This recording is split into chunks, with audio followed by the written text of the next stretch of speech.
give it up for your host. Yes. Did I hear that you all were Swedes? Yeah? Actually, we lied. You did?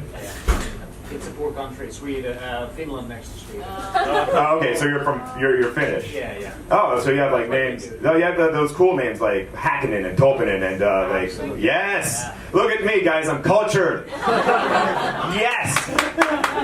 Wait, in Finland, do they say skål when they want to cheers? No. Oh, what do they say?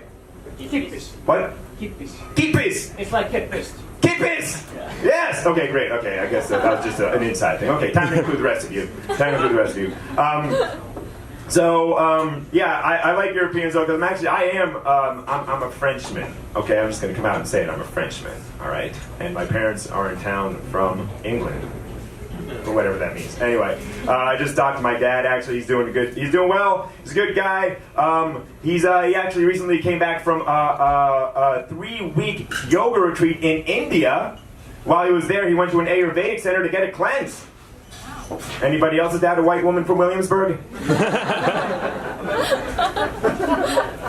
Just mine? Okay, that's fine. All right, yeah. So he's from Long Island. My mom's French. It's cool to have like a multinational background, but like sometimes it kind of puts me in embarrassing situations, you know, like because sometimes the lines get crossed. There's like misconnections. For instance, my name is actually Alexis, which is a girl's name. All right, not in France though. But the problem is I grew up in the States, so as you could imagine, I got no end of grief for it in elementary school. I'd be called hurtful names like Sexy Alexi. No one wants to be sexy in elementary school. It's a stigma, all right? And now I'd go home crying to my parents. Now my parents are very well-educated people. You know, they're into like dialogue and working things out. They're not going to tell me to punch a kid in the jaw. You know what I mean?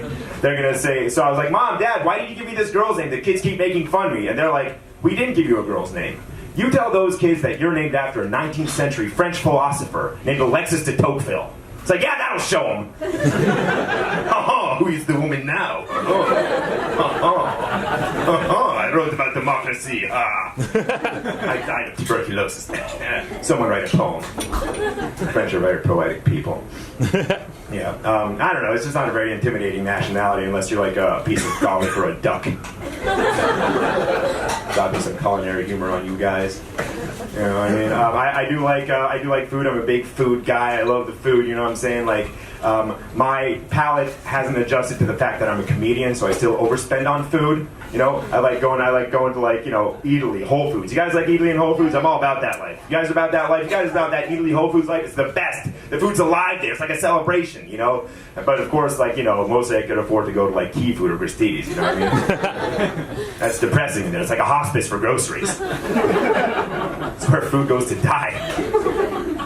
All right, we're about to get edgy, guys. You guys ever been to Trader Joe's? Okay, who's from New York here, first of all? Come on, loud. My New Yorkers in the house. My New Yorkers in the house. Did you guys, I've never been to Trader Joe's, but do you guys know that they're building a Trader Joe's in Staten Island, of all places? A Trader Joe's in Staten Island, the most conservative borough in New York, full of Irish and Italian policemen and firefighters. Must be a nightmare while you walk in there. I bet the employees are just like, welcome to Trader Joe's, faggot. What's the matter? You too good for Sal's groceries, you tree-hugging queer? Go vote for Hillary. Huh? They probably drive corporate crazy because they're trying to sell like their grandma's homemade sauces instead of Trader Joe's. It's like, Carmine, you can't sell your grandma's sauce. Like, oh, my Nana makes the best sauce in Staten Island. Someone's heckling him like, she don't even grow her own basil. Like, don't talk about my Nana's garden. Fighting out, fight again. Sal's got to calm the hell down. Sal's very conservative. I'm not conservative. I'm a liberal guy. I was not happy when Trump got elected, okay? I know it's New York, and it's a dangerous place to say something like that. Oh wait, no, I got it wrong. It's a safe place to say something like that. But I wasn't very happy, because here's the thing, like, part of me kind of thought it was the fault of liberals. Maybe I'm wrong, but I just kind of thought, like, oh, God, you know, because we can be so self-righteous and smug sometimes. And I get it. I'm not going to knock you. You got a sense of moral superiority. You're going to want to speak up about it. I'm not going to knock it, but it can be a bit off-putting. Now, let me give you guys an example of what I'm talking about All right. One time I was at a pizza place at 3:30 a.m. and I was telling a girl why an IPA is called an IPA. You know, common situation for everybody, right? Now, in case you guys don't know, when the English troops were in India, in order to get the beer to them from England, they had to put a lot of hops in it as a preservative so it could make the voyage. And while I'm telling her this, she's like, "Oh, you mean while the English were colonizing and exploiting the Indians?" It's like, that's not part of the brewing process. Like, why do you have to shoehorn your white guilt into everything? We're at a pizza place at 3:30 a.m. What, are we going to start a fucking movement? And I just felt so betrayed because I was talking about something I love and she just throws that at me, you know what I mean? Because, like, and I was surprised because, like, it's craft beer, man. That's like the national drink of liberals. You're never going to get a Trump supporter at the bar being like, yeah, I hope they build that fucking wall. Can I get a smutty nose pumpkin ale? No. No, look, I love craft beer. Give it up for craft beer, guys. Woo! Give it up. You know what I really love about craft beer? Is like, I love it because it gives you a sense of superiority over anyone who makes more money. You know what I mean? It's like, think about it. You're at a bar with your friends, you know, you're drinking a lavender saffron quadruple ale. You look across the room, you see a bunch of finance bros doing their thing. You're like, hey, got a little of those Wall Street douchebags over there in their buttoned up shirts, drinking their Bud Light. They do not know what they're missing. Am I right? 5 roommates I live with in Bushwick?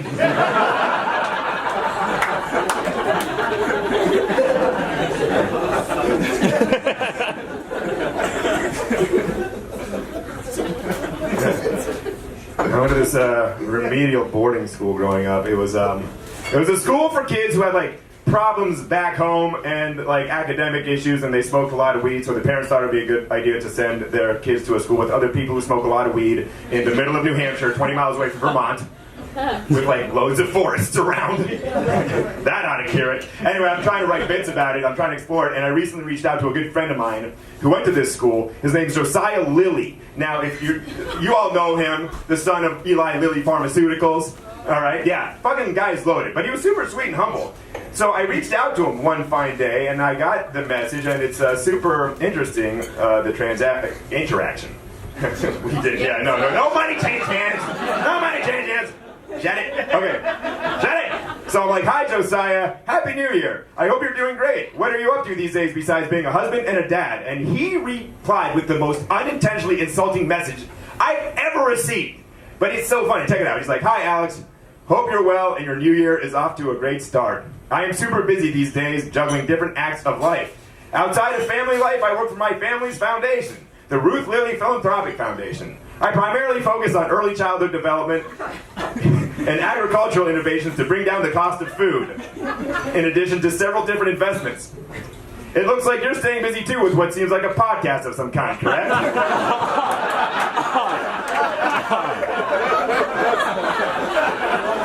You are always better with words, he rates. It was, yeah. I'll finish. I was in AP English, he wasn't. Okay, so,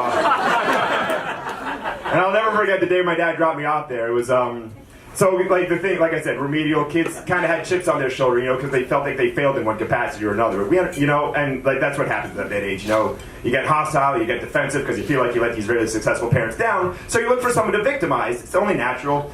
And they chose me, all right? And I'll finish with this. They chose me, okay? And I'll tell you how it happened. So it's orientation day, and we're playing this get-to-know-you name game, right? And we're sitting in a circle, introducing ourselves, the parents and the students, and it goes like this, like, I'm Alex, and I bring the apples. What's your name, sir?